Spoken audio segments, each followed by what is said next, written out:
परम प्रिय छात्रों, हाईटेक डिजिटल प्लेटफॉर्म पे आपका हार्दिक अभिनंदन। बच्चों, आज कक्षा 10 विषय गणित में चैप्टर नंबर 2 एक्सरसाइज नंबर 2 द्विघातीय बहुपद का अपन अध्ययन करने जा रहे हैं, जिसको अंग्रेजी में बोलेंगे क्वाड्रेटिक पॉलिनोमियल।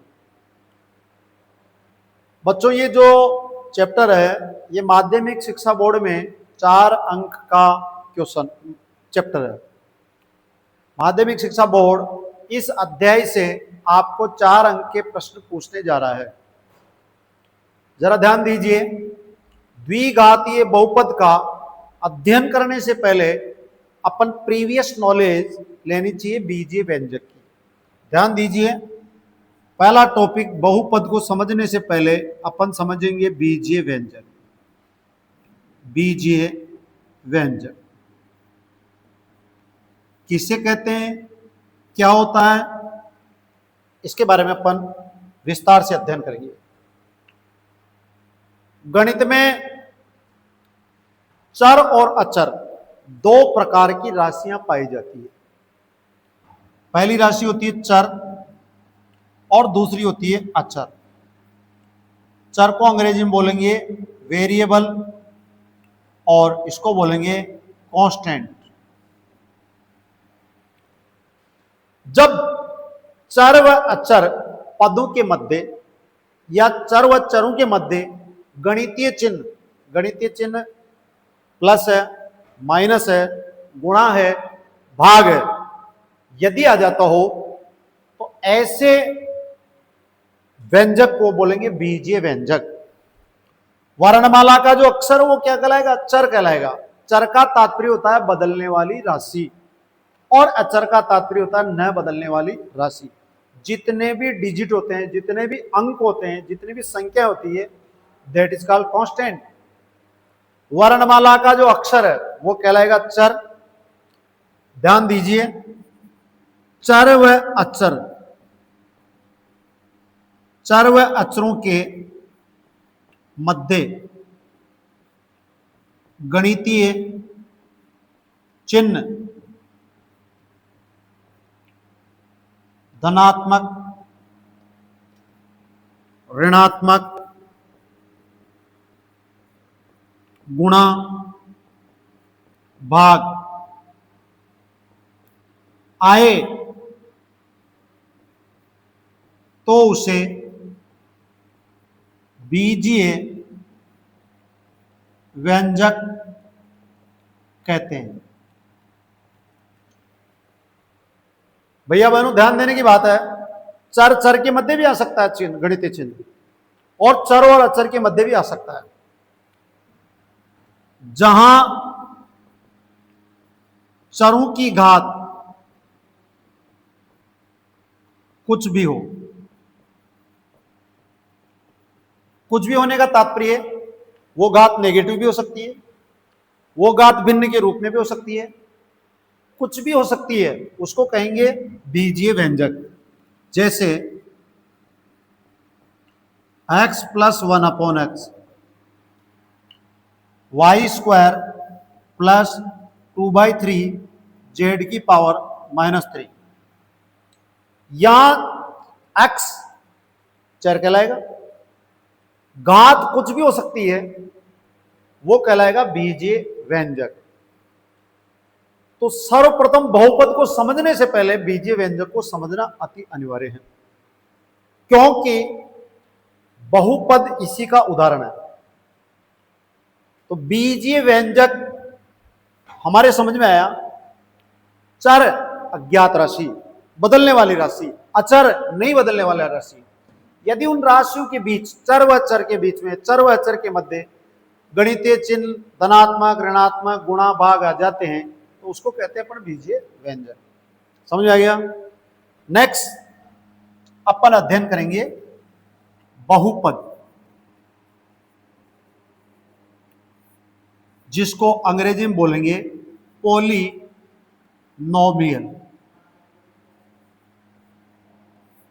बहुपद मैंने बताया था अभी, बीजीय व्यंजक का उदाहरण ही बहुपद कहलाएगा, लेकिन यह एक कंडीशन है, शर्त क्या रहेगी, अगर जितने भी चर बीजीय व्यंजक में मौजूद है उनकी घात एक पूर्ण संख्या हो। 0 भी हो सकती है, 1 भी हो सकती है, 2 भी हो सकती है, 3 भी हो सकती है, 4 भी हो सकती है, पूर्णांक नहीं, पूर्ण संख्या हो, धनात्मक संख्या हो, अधूरी संख्या नहीं हो, उसको कहेंगे बहुपद। तो क्या उदाहरण, क्या क्या परिभाषा बनी, वह बीजीय व्यंजक,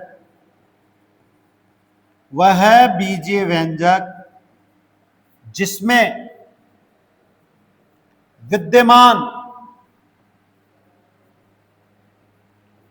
चरों की घात एक पूर्ण संख्या हो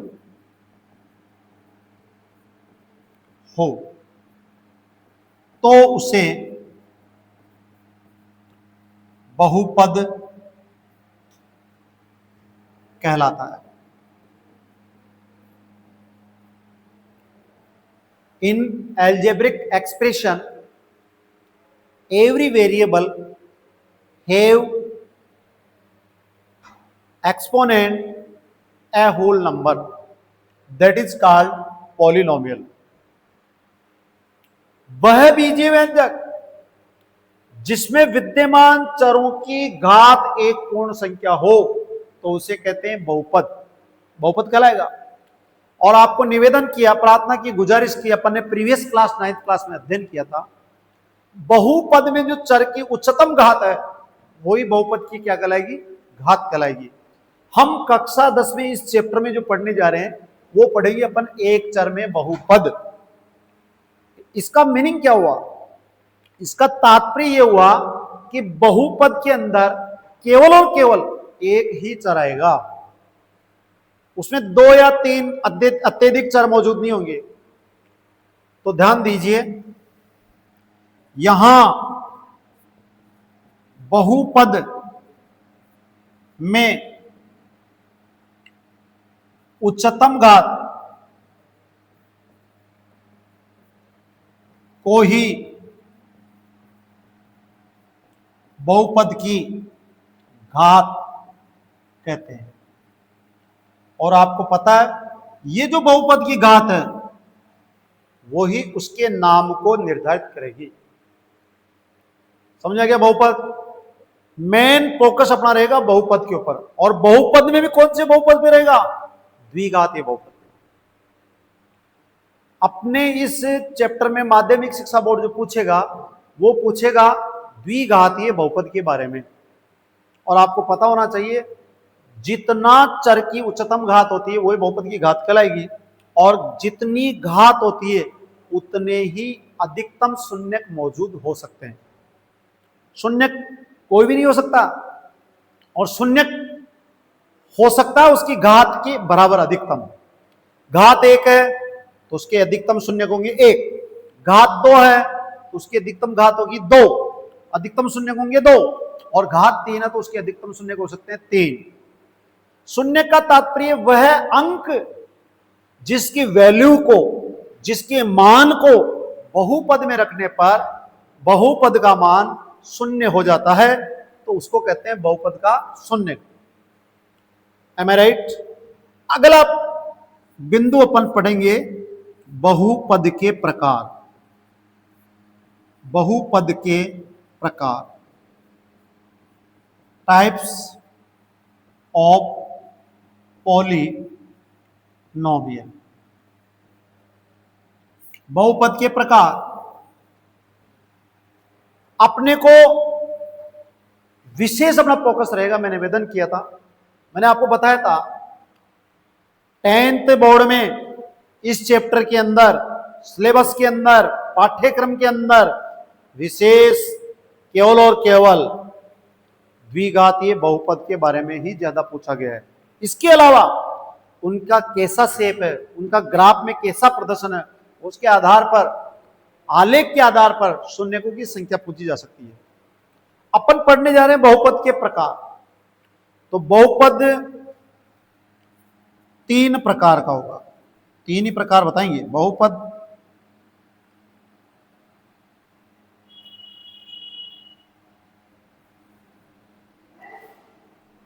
बहुपद तीन प्रकार का होता है। वैसे घात के आधार पर अनेक प्रकार के होते हैं, लेकिन विशेष अपन तीन का ही अध्ययन करेंगे। नंबर 1, रेखीय बहुपद, जिसको रैखिक बहुपद भी कहते हैं।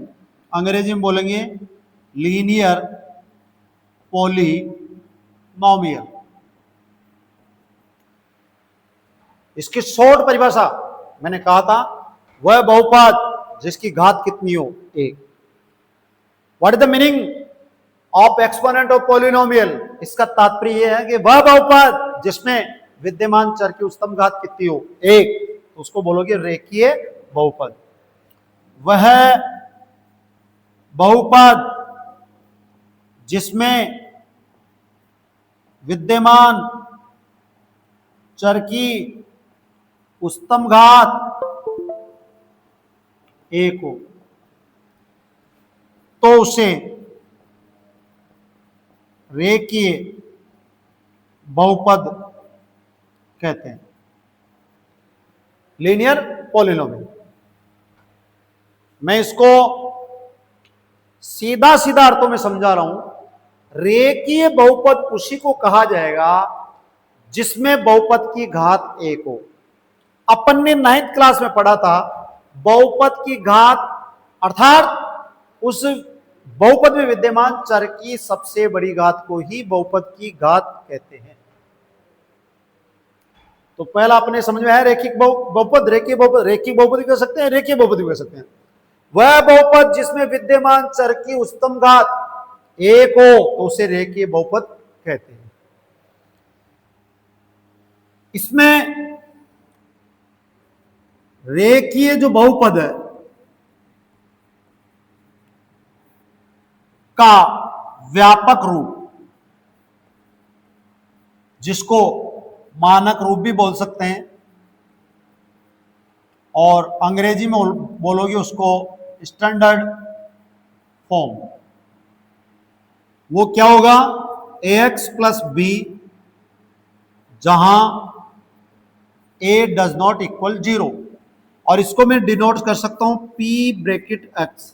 इसका मीनिंग क्या हुआ, x के रूप में बहुपद है, x के रूप में चर x है, या x की उच्चतम घात 1 है, और इसको किसके बराबर लिखा जा सकता है, y के बराबर।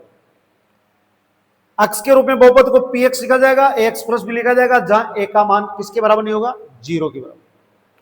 और ध्यान दीजिए इसका जो आलेख है, आलेख का तात्पर्य ग्राफ, एक सीधी सरल रेखा होती है। Graph of linear polynomial is a straight line. आप चाहो तो इसको शो भी कर सकते हैं। ये आपका एक्स एक्सिस है, ये आपका वाई एक्सिस है, ये आपका ओरिजिन पॉइंट है, और ये आपका ग्राफ कैसे भी शो कर सकते हैं इसके। ये इसका ग्राफ है, ये इसका कौन है, ग्राफ, जिसको अपन कह सकते हैं आलेख, और जिसको कह सकते हैं ज्यामितीय निरूपण। ज्यामितीय निरूपण, ज्यामितीय निरूपण। वह बहुपद जिसमें चर की उच्चतम घात कितनी हो, 1 हो, उसके स्टैंडर्ड फॉर्म, उसकी general form ax plus b, where a does not equal 0, that is called linear polynomial. रेखीय बहुपद कहलाएगा। सहज, सरल, बिल्कुल easy. We are changing in mathematics by teaching learning process at Tilak digital platform. Number 2, अपन अध्ययन करेंगे जो मैन ऑफ द मैच रहेगा इसका द्विघातीय बहुपद। मैंने इसको मैन ऑफ द मैच की संज्ञा दी, विशेष इसी के बारे में पढ़ेंगे अपन। क्वाड्रेटिक पॉलिनोमियल वह बहुपद जिसमें विद्यमान अवलेबल चर की उच्चतम घात ब्रैकेट में बहुपद की घात 2 हो तो उसे द्विघातीय बहुपद कहते हैं। राइट? हमारा पढ़ाया हुआ बालक बिल्कुल किसी भी समस्या को अपने सिर पे बोझ नहीं रखेगा, ये वादा करता हूं मैं। In a polynomial each variable have a exponent, highest exponent is 2, that is called quadratic polynomial. It means वह बहुपद जिसमें जो भी चर मौजूद है उसकी सबसे बड़ी घात कहलाएगी 2, बड़ी घात मौजूद होगी 2, उसी का नाम होगा द्विघाती बहुपद। अपन जो डिस्कस कर रहे हैं जो भी बहुपद है वो एक चर में बहुपद पढ़ेंगे, कुल मिला के एक चर में बहुपद पढ़ेंगे। अगला जो बिंदु इसमें लेंगे वो लेंगे द्विघातीय बहुपद का मानक या व्यापक रूप। मैंने निवेदन किया था स्टैंडर्ड फॉर्म या जनरल फॉर्म, ये इसकी जनरल फॉर्म होगी ax² plus bx plus c। इसको डिनोट कर सकता हूं मैं p bracket x is equal to y, जहां a की वैल्यू 0 नहीं होगी। ये बार बार इंगित कर रहा हूं, a की वैल्यू 0 नहीं होगी। वाई? ये प्रश्न अपने दिमाग में क्लिक करना चाहिए। अगर इसका मान ही 0 हो जाएगा तो x² वाला पद ही गायब हो जाएगा, और इसका जो मेन हीरो है वो घात ही तो है। इस घात के कारण इसका नाम द्विघाती बहुपद है। अगर ये a की वैल्यू 0 हो गई तो ये x² अपने आप में डिस्ट्रॉय हो जाएगा, और डिस्ट्रॉय हो जाएगा तो चर की घात 1 बचेगी और इसका नाम द्विरेखिक बहुपद हो जाएगा। इसलिए a की वैल्यू किसी भी सूरत में 0 के बराबर नहीं होना चाहिए, ये इसकी कंडीशन है। आपको अलग अलग समझना है। a कौन है? x² का गुणांक, coefficient of x²। I am going to teaching in binomial language. मैं आपको द्विभाषा में पढ़ा रहा हूं। इसका रीजन है आपका कॉन्फिडेंस लेवल सदैव उच्च रहे। इसके लिए आपको मैं बायनोमियल लैंग्वेज में अध्यापन करा रहा हूं, और सीखना भी जरूरी है। बी कौन है? x का गुणांक, कोफिशिएंट ऑफ x, और c कौन है? कांस्टेंट, जिसको अनवेरिएबल भी बोल सकते हैं। नॉट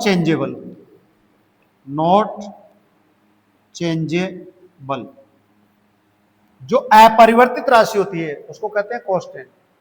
और दूसरे शब्दों में ये भी कह सकते हैं एबीसी कौन है? पूर्णांक है, इंटीजर है, कुछ भी हो सकता है, प्लस भी हो सकता है, माइनस भी हो सकता है, इंटीजर है।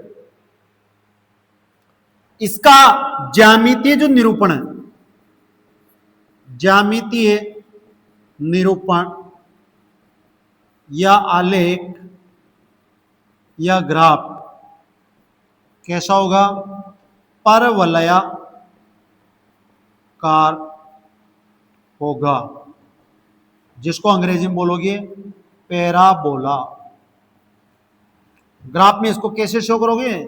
ये आपकी एक्स एक्सिस ये आपकी वाई एक्सिस, ये आपका ओरिजिन पॉइंट, ये आपका पैराबोला। पैराबोला कैसे बन सकता है? पैराबोला एक्स एक्स को काट भी सकता है, न भी काट सकता है, वाई एक्स को भी काट सकता है।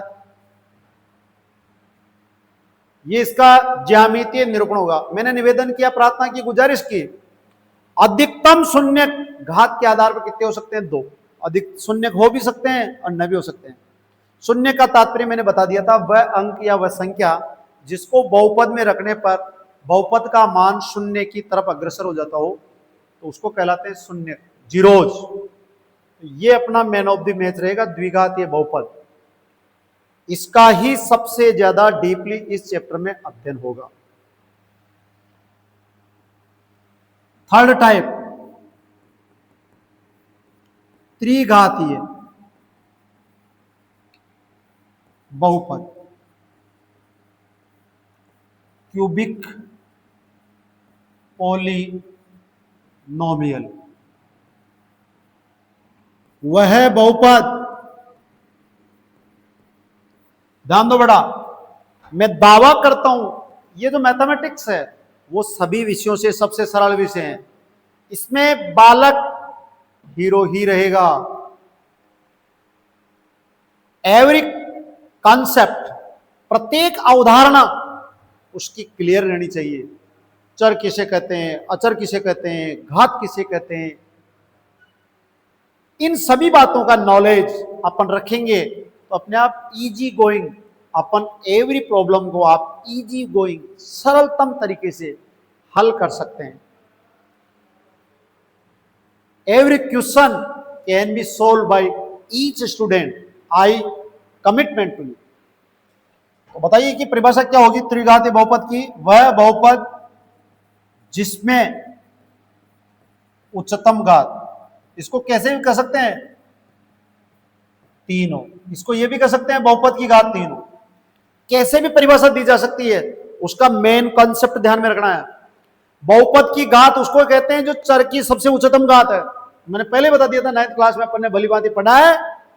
वह बीजीय व्यंजक जिसमें विद्यमान चर की उच्चतम घात कितनी हो? 3 हो, उसको बहुपद की घात बोलोगे। वह बहुपद जिसमें उच्चतम घात 3 हो तो उसे त्रिघातीय बहुपद कहते हैं। इसका कौन सा रूप? व्यापक रूप। व्यापक रूप कह दो, मानक रूप कह दो, स्टैंडर्ड फॉर्म कह दो। ये व्यापक मानक रूप क्या कहता है? England, America, Bharat, Netherland, island, Australia, Africa, कहीं भी चल जाओ, वह रूप हर जगह 4 एंड फिट रहेगा इसकी परिभाषा के अनुकूल। वह कहलाता है उसकी स्टैंडर्ड फॉर्म। फॉर्मूला क्या फॉर्मूला रहेगा? ax³ plus bx² plus cx plus d। जहां अभी मैंने बताया था किसके कारण पहचान है? इसकी 3 घात के कारण पहचान है। ये गायब नहीं होनी चाहिए। ये गायब होने का कब मौका मिलेगा? जब ये 0 होगा। इसलिए सबसे पहले इसको बांध दो, तेरे को क्या नहीं होना है? 0 नहीं होना है। ए कौन है? मैं x³ का गुणांक हूं, मुझे 0 नहीं होना चाहिए, मेरे कारण ही तेरी पहचान है। बताओ इसमें वेरिएबल कौन आ रहा है? चर x आ रहा है। इसको किससे व्यक्त कर सकते हैं? px बराबर y। जरूरी नहीं है मैं px लिखूं, इसको fx भी लिख सकता हूं, kx भी लिख सकता हूं, hx भी लिख सकता हूं। ब्रैकेट में जो लिखा जाएगा वो उसका रूप होगा। मैंने पहले निवेदन किया था, बताया था आपसे भाई 10th क्लास के चैप्टर 2 में अपन एक चर में बहुपद को ही पढ़ेंगे। 2 चर नहीं होंगे, 3 चर नहीं होंगे, अधिकतर चर नहीं होंगे। तो ये कहलाता है त्रिघातीय बहुपद। इतना सा अध्ययन पढ़ेंगे बहुपद के प्रकार के। अब एक मैंने बताया था शून्य, जीरो।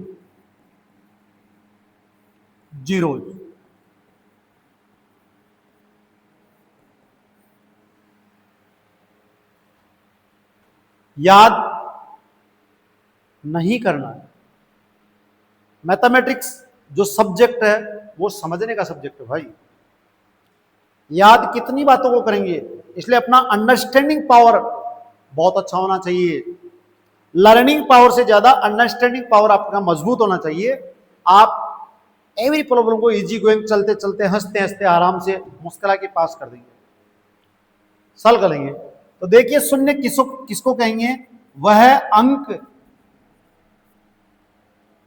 जिसका मान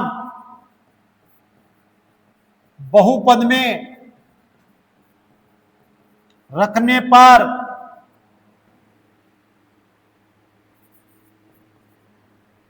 बहुपद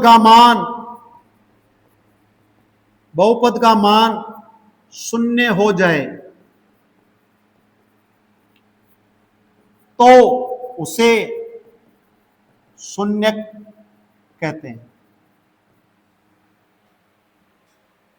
वह अंक विचार जिसका मान बहुपद में रखने पर बहुपद का मान शून्य हो जाए उसे शून्य कहेंगे।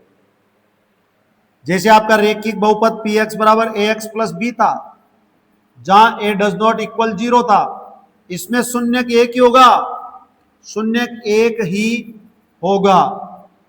वो कौन होगा, अल्फा। उसकी वैल्यू क्या होगी अल्फा की, माइनस बी अपॉन ए। ये कैसे आया, शून्य लाने के लिए उसको किसके बराबर लिखा, 0 के बराबर। ट्रांसफर कर दिया इसका, a x is equal to minus B और एक्स सी ए, तो माइनस बी अपॉन ए। मैंने कहा था इस वैल्यू को इसके अंदर रखने पर इसका मान क्या हो जाएगा, शून्य हो जाएगा। देखिए इस एरो के निशान को, इस वैल्यू को यहां पुट करने पर इसकी वैल्यू क्या हो जाएगी, 0, इसलिए शून्य कहलाएगा। इस ऐसे चिन्ह को कहते हैं alpha. Am I right? In this way we can say that in quadratic polynomial द्विघातीय बहुपद जिसको px से लिखेंगे बराबर y, इसमें शून्य 2 होंगे, घात 2 है तो अधिकतम शून्य 2 होंगे, शून्य 2।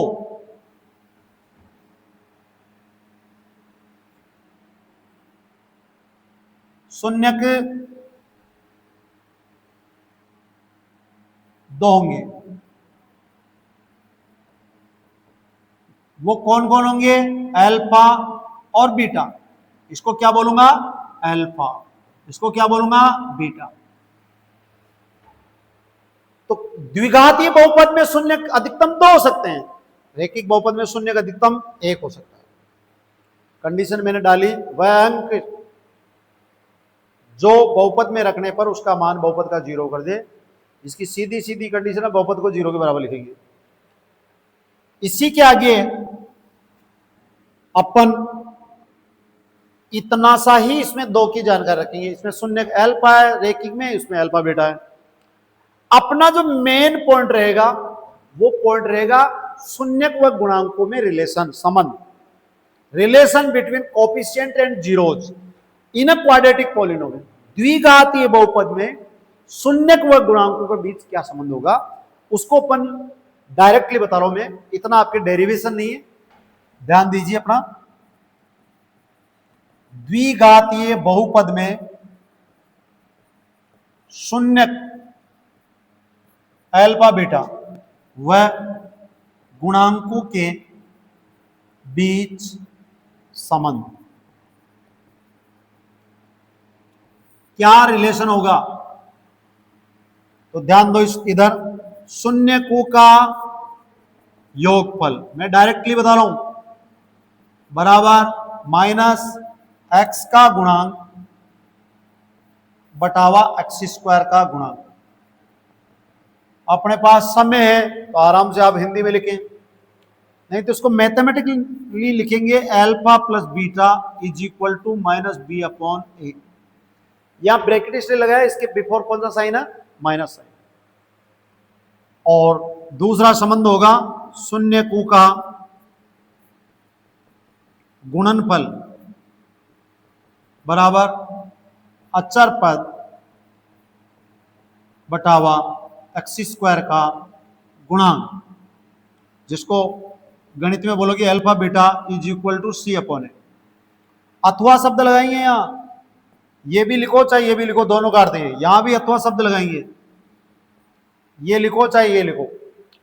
The relation between zeros and coefficient in a quadratic polynomial. द्विघातीय बहुपद में गुणांकों व शून्यांकों के बीच में संबंधों की यदि जांच करनी है, वेरीफाई करना है, तो ये दोनों आर्टिकल आपके सामने जो पेश है, इनको अपन काम है। इसको डायरेक्टली मैंने बताया, सीधा ही मैंने बताया, बाकी इसका फंडामेंटल और विशेष क्लियर करना है तो गुणनगण विधि से इसके दो गुणनगण होंगे, दोनों को जीरो लिखेंगे, अल्फा बीटा आएगा और दोनों को वेरीफाई करते हुए ये रिलेशन अपन फाइंड आउट करेंगे। इतना सा इसके अंदर अपना रिलेशन है जिसको मैंने बताया। अब बच्चों जितना भी बेसिक नॉलेज अपने को लेना था वो हमने आपको प्रोवाइड कराया।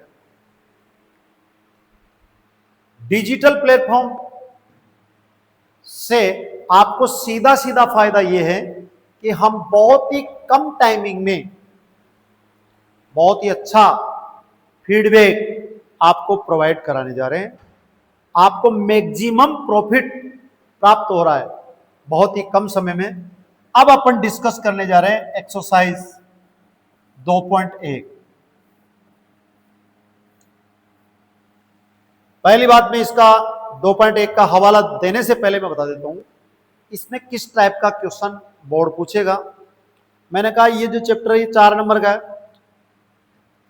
बच्चों ध्यान देंगे, pattern of board is changeable. माध्यमिक शिक्षा बोर्ड का जो पाठ्यक्रम है, परीक्षा प्रणाली की जो पद्धति है, जो प्रश्न पत्र का निर्माण है, वो विगत 2 वर्षों से चेंज है। हमको अब माध्यमिक शिक्षा बोर्ड बहुविकल्पात्मक क्वेश्चन, जिसको कहते हैं अपनी भाषा में एबीसीडी के क्वेश्चन, सबसे ज्यादा पहुंचता है और उसको अपनी भाषा में कहते हैं घास से तिनका निकालना। कंक्लूजन, पहले बहुत बड़ी यात्रा करके उसका आंसर की प्राप्ति करते थे और अब डायरेक्टली उसको एबीसीडी में कन्वर्ट करके प्रश्न पूछेगा। कम से कम 56 क्वेश्चन ऐसे आएंगे जिसमें एबीसीडी या रिक्त स्थानों की पूर्ति कीजिए या शॉर्ट 1 लाइन, इस टाइप के क्वेश्चन बोर्ड पूछेगा। उसको कैसे भी लैंग्वेज से घुमा सकता है, लेकिन अपन को घूमना नहीं है, उसकी बेसिक नॉलेज को लेते हुए अपन को आगे बढ़ना है। तो ध्यान दीजिए, इस 2.1 में क्या पढ़ेगा, अपन क्या पढ़ने जा रहे हैं। आपको डायरेक्टली वो आलेख देगा, ग्राफ देगा, ग्राफ बना हुआ उसका ज्यामितीय निरूपण है और उस निरूपण को देखते हुए आपको शून्यकों की संख्या बतानी है। हमने निवेदन किया, प्रार्थना की, गुजारिश की, बहुपद जिस चर के रूप में विद्यमान है उसी एक्स को वो जितने बार काटता है वो इसके शून्य कहलाएंगे। जैसे बहुपद एक्स के रूप में, तो उसका ग्राफ, उसका आलेख, उसका ज्यामितीय निरूपण एक्स अक्ष को जितने बार काट रहा है उतने ही उसके शून्य है। मैंने साथ का साथ ये और बताया था, यदि वो एक्स अक्ष को नहीं काट रहा है तो कोई शून्य नहीं होगा। In this way we can say that a polynomial is also defined in the form of y, then the graph of polynomial crosses of y-axis, that number is called zeros। अगर बहुपद y के रूप में तो उसका आलेख y-अक्ष को कितने बार काट रहा है, कितने बार प्रतिचित कर रहा है, उन प्रतिच्छेदी बिंदुओं की संख्या कहलाती है शून्यकों की संख्या। यहां केवल और केवल समतल पर 2 ही अक्ष विद्यमान होंगे, एक्स अक्ष और वाई अक्ष। और आपको पता है कि मैंने पहले कह दिया था चर एक ही मौजूद होगा, या तो एक्स होगा या वाई होगा। एक्स है तो उसका एक्स अक्ष को काटेगा और वाई है तो उसका वाई अक्ष को काटेगा। हम आपको क्वेश्चन का लिख के समाधान दे रहे हैं। क्वेश्चन देखेंगे, इसके अंदर एक ही क्वेश्चन में अनेक चित्र मिलेंगे। पहला क्वेश्चन, बहुपद y is equal to p x के आलेख को देखकर पी एक्स के लिए शून्यकों की संख्या बताइए। आपको आलेख ढूंढना नहीं है, आलेख डायरेक्टली क्वेश्चन के अंदर बना हुआ बना बनाया मिलेगा। आपको केवल बताना है उसको ग्राफ को देखकर, उसके आलेख को देखकर, उसके ज्यामितीय निरूपण को देखकर। ये घुमा सकता है बोर्ड, या आलेख की जगह ज्यामितीय निरूपण भी आ सकता है, यहां ग्राफ भी आ सकता है। और ध्यान दो, यहां विशेष मैन ऑफ द मैच है एक्स। बहुपद किसके रूप में? एक्स के। और आपको मैंने निवेदन किया था, प्रार्थना की थी, गुजारिश की थी और बताया था बहुपद एक्स के रूप में तो वो लिखा जाएगा वाई के बराबर, बहुपद वाई के रूप में वो लिखा जाएगा एक्स के बराबर। तो यहां क्वेश्चन में बहुपद एक्स के रूप में इसलिए वाई के बराबर लिखा है। इसका ग्राफ कौन से एक्स को काटना चाहिए? एक्स एक्स को। अब देखिए इसके अंदर में 5 क्वेश्चन आपको मैं समझा रहा हूं, पहला, दूसरा, तीसरा, चौथा, पांचवा और छठा। ये आपके पेपर के अंदर मिलेगा, बना बनाया चित्र, डायरेक्टली बना बनाया मिलेगा।